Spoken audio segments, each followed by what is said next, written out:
প্রিয় দর্শক, আসসালামু আলাইকুম। আপনারা দেখছেন ইসলাম ইজ রাইট ইউটিউব চ্যানেল। আজকে আপনাদের সাথে শেয়ার করব 3 হাকিম ও অলৌকিক সফরের গল্প। এক সময় বহুদিন আগে এক দূর দেশে এক পবিত্র শহরে বাস করতেন 3 যুবক, রাফি, ওমর এবং সালেহ। তারা ছিল প্রকৃত অর্থে সৎ, ইমানদার ও দয়ালু। তবে তারা কেবলমাত্র ভালো মানুষই ছিলেন না, তারা প্রত্যেকেই হাকিম অর্থাৎ চিকিৎসার বিদ্যায় বিশেষজ্ঞ ছিলেন। রাফি পারদর্শী ছিলেন দেহের ব্যথা ও হাড় জোড়ার চিকিৎসায়। ওমর ছিলেন বিষ ও নানা ধরনের বিষক্রিয়ার ঔষধ প্রস্তুতকারক।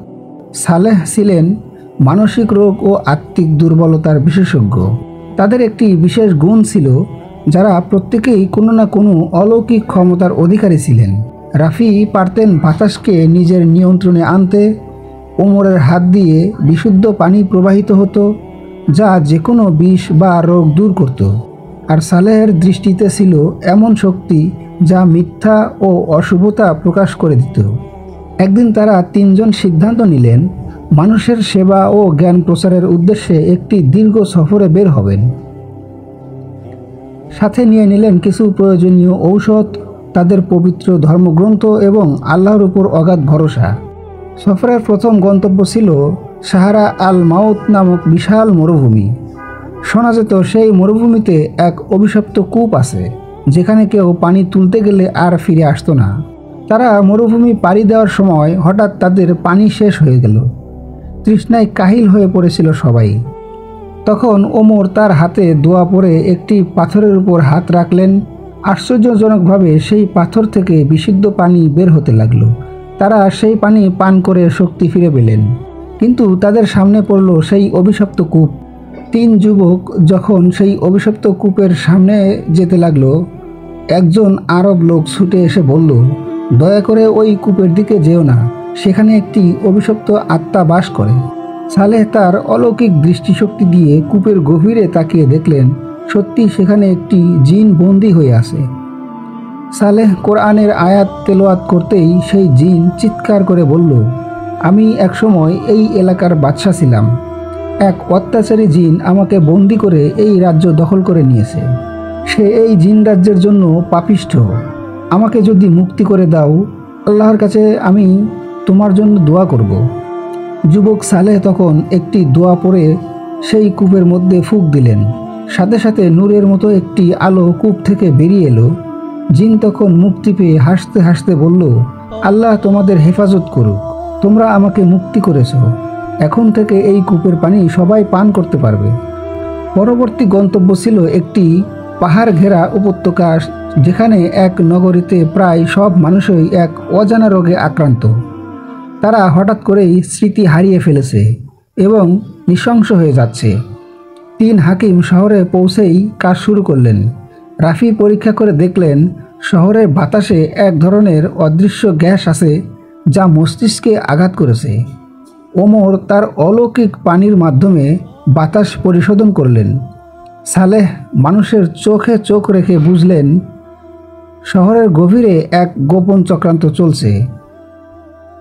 তারা আবিষ্কার করলেন, শহরের গভীরে এক জাদুকর তার জাদুর মাধ্যমে মানুষকে নিয়ন্ত্রণ করছিল। এক রাত্রে 3 হাকিম একসাথে তার গুহায় প্রবেশ করল। সেই জাদুকরের মুখোমুখি হলেন। জাদুকর বলল, তোমরা যদি আমাকে থামাও, পুরো শহর ধ্বংস হয়ে যাবে। 3 জন একযোগে তাদের দোয়া, চিকিৎসা ও ক্ষমতার প্রয়োগ করলেন। জাদুকরের জাদু ভেঙে গেল। সেই চিৎকার করে অদৃশ্য হয়ে গেল। শহরের মানুষ সুস্থ হয়ে আগের অবস্থায় ফিরে এলো। সফরের শেষ পর্বে তারা পৌঁছালেন এক পাথুরে শহরে, যেখানে মানুষ শারীরিকভাবে সুস্থ কিন্তু আত্মিকভাবে অসুস্থ। লোভ, অহংকার ও হিংসা তাদের গ্রাস করে ফেলেছে। সালেহ বুঝলেন, এখানে কোনো ঔষধ নয়, দরকার আত্মিক চিকিৎসা। তিনি শহরে চত্বরে দাঁড়িয়ে বললেন, মানুষের প্রকৃত মুক্তি আসে আত্মার পবিত্রতায়। তোমরা সত্য, ধৈর্য ও দয়া থেকে দূরে সরে গেছো। রাফি এবং ওমর মানুষের মাঝে বিনামূল্যে ঔষধ ও সেবা দিয়ে দেখালেন, বিনয় ও ন্যায় কতটা শক্তিশালী হতে পারে। শহরের মানুষ ধীরে ধীরে বদলাতে লাগলো। একদিন সেই শহর হয়ে উঠল শান্তি ও জ্ঞানের এক আলোকবর্তিকা। 3 হাকিম দীর্ঘ সফর শেষে আবার ফিরে এলেন তাদের নিজ শহরে।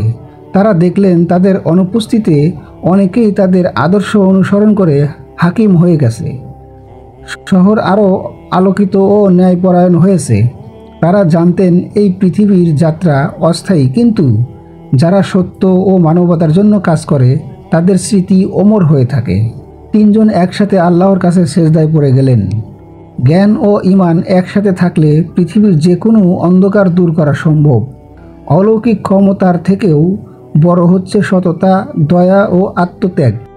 প্রকৃত চিকিৎসা কেবল দেহের নয়, আত্মারও প্রয়োজন।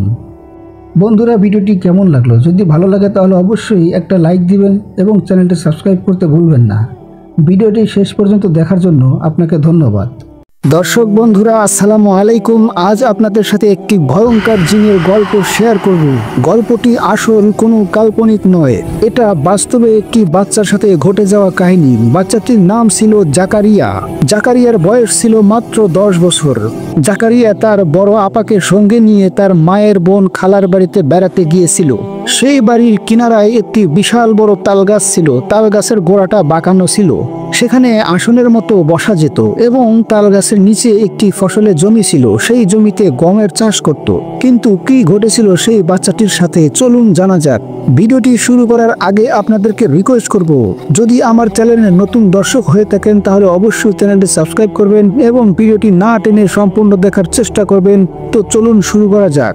আজ থেকে 25 বছর আগের কথা। 10 বছরের সেই জাকারিয়া তার বড় আপাকে সঙ্গে নিয়ে তার মায়ের চাচাতো বোন খালার বাড়িতে বেড়াতে গিয়েছিল। সেই বাড়িতে গিয়ে দেখতে পেল বিশাল বড় একটি তাল গাছ। তাল গাছটির গোড়া বাঁকানো, মাথা অনেক উঁচু। কৌতূহলবশত জাকারিয়া তাল গাছের উপরে বসে পা দুলিয়ে খেলতে লাগলো। খেলতে খেলতে হঠাৎ তার নজরে পড়লো তাল গাছের নিচে যে জমিটা রয়েছে সেখানে 3-4 জন বাচ্চা সেই মাঠে খেলা করছে। জাকারিয়া তার মতো সে নিজের ভাবনায় ছিল এবং বাচ্চাদের খেলা দেখতেছিল। জাকারিয়ার ঠিক পিছন দিকে একটি জঙ্গল ছিল। হঠাৎ করে সেই জঙ্গল থেকে একটি ভয়ঙ্কর আওয়াজ ভেসে আসলো। জাকারিয়া আওয়াজ শুনে পিছনে তাকালো, কিন্তু কাউকে দেখতে পেল না। তখন জাকারিয়া অনেকটা ভয় পেয়ে গেল এবং তার গায়ের সমস্ত লোম দাঁড়িয়ে গেল। জাকারিয়া যে বাচ্চাগুলোকে খেলাধুলা করতে দেখছিল সেখানে সেই বাচ্চাগুলো নেই। আশ্চর্য বিষয় হলো সেখানে খালি জমিই নেই, পুরো জমিতে গমের চাষ হচ্ছিল, যা হালকা বাতাসে ফসলগুলো দুলতেছিল। তাহলে বাচ্চাগুলো খেলাধুলো করলো কিভাবে? জাকারিয়া এইটা সেটা ভাবতে লাগলো। জাকারিয়া আবারও শুনতে পেল কোথাও যেন একটি শিশু কান্না করতেছে। জাকারিয়া এদিক সেদিক খুঁজতে লাগলো। পরে বুঝতে পারলো উপর দিক থেকে কান্নার আওয়াজটা ভেসে আসছে। তখন জাকারিয়া উপরে তাকাতেই দেখতে পেল একটি শিশু বাচ্চা তাল গাছের মাথায় বসে কান্না করতেছে। এটি দেখে জাকারিয়া অনেক ভয় পেয়ে গেল। কোনো কিছু বুঝতে না পেরে আস্তে আস্তে গাছ থেকে নেমে দৌড়ে চলে গেল বাড়ির ভিতরে। বাড়ির ভিতরে গিয়ে চুপচাপ এক জায়গায় বসে আছে। ভয়ে তার শরীরটা কাঁপছে আর শুধু মনে মনে ভাবতে লাগলো ওই আওয়াজটা কিসের ছিল আর বাচ্চাটি গাছের উপরে বসে কাঁদতেছিল। জাকারিয়া শুধু ভাবতে লাগলো, কিন্তু কিছুই বুঝতে পারতেছিল না। তখন তার বয়সে আরো একটি ছেলে এসে তাকে বলল, চলো আমরা সেই গাছে উঠে আবার খেলা করি। জাকারিয়া বলল, না, আমি আর ওখানে যাব না। কিন্তু ছেলেটি অনেক জোরাজুরি করতেছিল। জাকারিয়া শুধু বারবার না করতেছিল। একসময় ছেলেটি তাকে ভয় দেখাতে শুরু করলো আর বলল, চল সেখানে যাই, না হলে তোর ক্ষতি হবে। ঠিক সেই সময় ঘরের ভেতর থেকে জাকারিয়ার খালা দেখতেছিল জাকারিয়া কার সাথে যেন কথা বলতেছে আর 2 হাত নাড়িয়ে বলতেছে, আমাকে মেরো না, আমি যাব না। জাকারিয়ার এরকম অবস্থা দেখে তার খালা দৌড়ে চলে গেল জাকারিয়ার কাছে আর বলল, কি হয়েছে বাবা, এমন করছো কেন? আমাকে বলো তোমার কি হয়েছে। জাকারিয়ার খালা সেখানে যেতেই ছেলেটি অদৃশ্য হয়ে গেল। জাকারিয়া তার খালাকে জড়িয়ে ধরে কাঁদতে লাগলো আর বলল, ওই ছেলেটি আমাকে মারতে চায়। জাকারিয়ার খালা বলল, কোন ছেলেটি? এখানে তো কেউ নেই।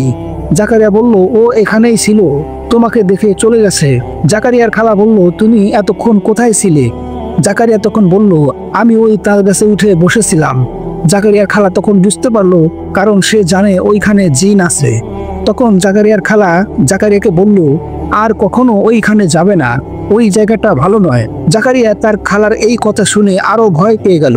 জাকারিয়ার খালা তখন তাকে ঘরের মধ্যে নিয়ে গেল আর একটি গ্লাসে পানিতে ধোয়া পরে ফু দিয়ে খাইয়ে দিল।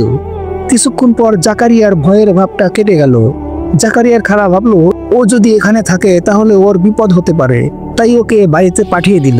সেই দিনের পর অনেক দিন জাকারিয়া তার খালার বাড়িতে বেড়াতে যায়নি। তো বন্ধুরা, তোমরা যদি কখনো এরকম পরিস্থিতিতে পড়ো তাহলে সঙ্গে সঙ্গে আয়াতুল কুরসি পাঠ করবে, কারণ আয়াতুল কুরসি পাঠ করলে শয়তানের শরীরে জ্বালা ধরে যায়, শয়তান তার কোনো ক্ষতি করতে পারে না।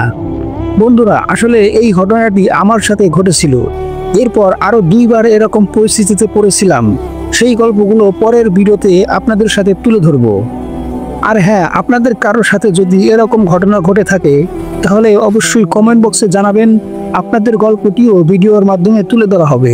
সবশেষে বলবো, ভিডিওটি যদি ভালো লাগে তাহলে অবশ্যই একটা লাইক দিয়ে চ্যানেলটি সাবস্ক্রাইব করবেন এবং পাশে থাকা বেল আইকন অন করে দিবেন।